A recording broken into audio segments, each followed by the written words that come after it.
After the unexpected success of the inner game of tennis and the inner game of work, I spent over 30 years working with corporations to help their people achieve greater productivity and less stress. Last year, in 2011 and 12, I decided to let the inner game branch beyond my own personal work and to develop coaches around the world who could take the great benefits of the inner game to the people they coach. The first school was founded in Sao Paulo, Brazil in 2012 and was a great success. The students came from, not only were they professional coaches, but they were leaders in companies, and they were very taken by the simplicity of the inner game and its power to allow people to access their potential and apply it to individual and corporate goals. The main objectives of the school is to increase the mobility of individual and teams. Mobility means the ability to reach their desired outcomes in a way that's fulfilling and in a time frame that is acceptable. To do this, they need to learn not only the outer game professional skills that are required for success, but the inner game personal skills that allow them to access their own potential and to get the best out of others. I would say a third objective of the inner game school is that every graduate feels confident that they can help the people and the teams that they coach be successful, both in their performance results, but also in what they can learn while working and the level of enjoyment they can have while working.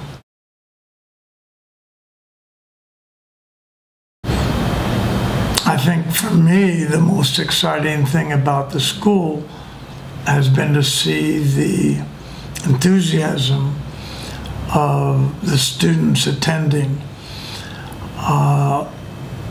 Enthusiasm with the simplicity of the ideas and the techniques and the tools, and their need in not only their own personal lives, but in society. And the graduates of the school were unusually professional in their background in corporations and in coaching, and found that this brought something new and very relevant to what they were doing. That's what excited me, and I'm very proud of them, as I am in Renato Ricci, who directed the first school and is not only started the second school in Brazil, but is leading the application of inner game, you could say, technology to other aspects of life and business.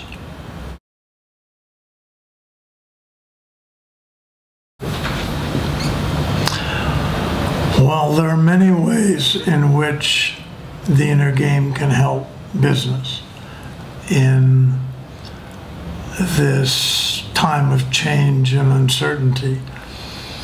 I'd say the first thing that comes to mind is to make better and more authentic leaders, to give them tools for reaching and inspiring their people and drawing the best out of their people.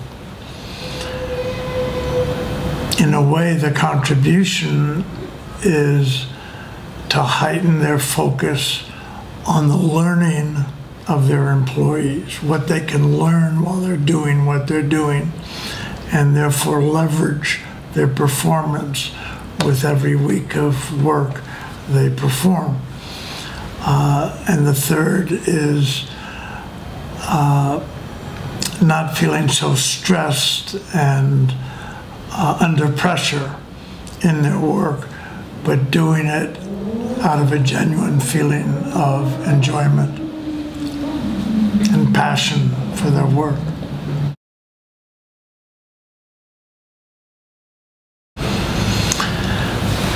Those corporations who embrace the goal of learning to learn have a distinct advantage over those who only focus on performance.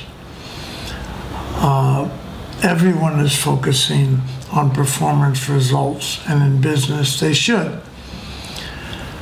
But few are getting the best out of their people. And that is because there's not sufficient priority given to what their people learn and what they as leaders are learning on a day-to-day basis. Everyone wants to hire the best people, and they try to. I'd say both managers and leaders would do well to embrace the skills of coaching, not to replace leadership or management skills, but to take on their role to developing their people and helping them grow, while at the same time they're being successful in reaching their performance goals.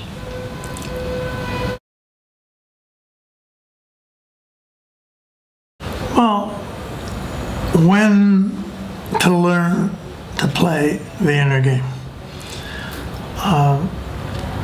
Children under 5 in general are playing it very well. They're the best learners on the planet, and they know how to reach peace inside them. They naturally enjoy and can express their joy. They trust themselves. They admire their parents and have respect for them. So anytime after 5 is a good time to start playing the inner game consciously. Everyone plays the inner game. We all have obstacles that keep us from being our best.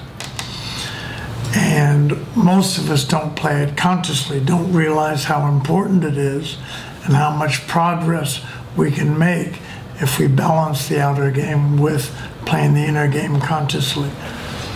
It's like in our society, we have a very long outer game leg and a very short inner game leg, and we kind of are off balance when we try to walk or move toward our goals.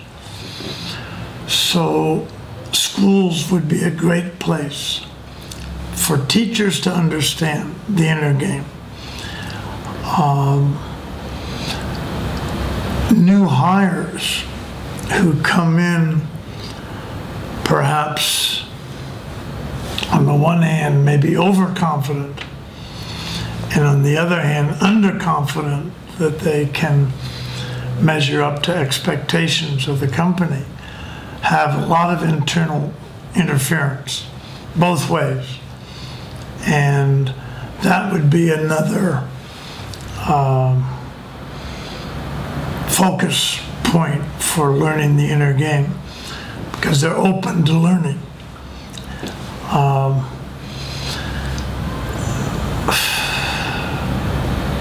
Most often with introducing inner games to large corporations, AT&T, IBM, Coca-Cola, Rolls-Royce, Apple Computer,